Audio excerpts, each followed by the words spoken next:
highlight ko naman. Yung gagi.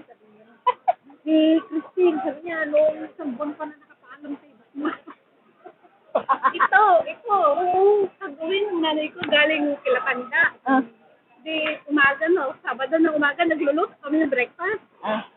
Hindi, andun din siya, sabi niya. Tapos sabi ko, ang ipapaalam ko, yung yung aking pate, yung aking, tapos sabi niya, today, madam, sabi ko ganyan, ma'am, ma'am, parang alam niya, expect niya na may sasabihin ako, you will go outside?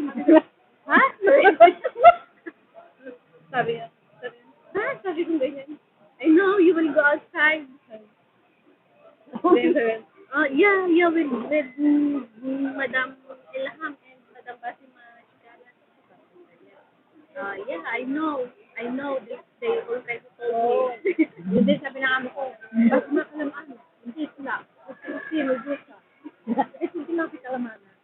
Sinabi ko sa amo ko, sabihan mo yung amo ni Jelay na at saka ni Diyosan na lalabas kami sa Tapos, di ba, ang tagal ko nun? Oo, sabi niya.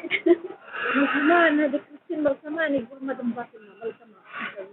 Tapos si Diyosa, yung katulad naman ni Sam, sabi niya, nung isang linggo pa siya nagpaalam, sabi niya.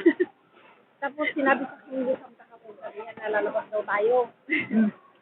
Sinabi ko ni Madam Basima sa amo ko, nalalabas tayo.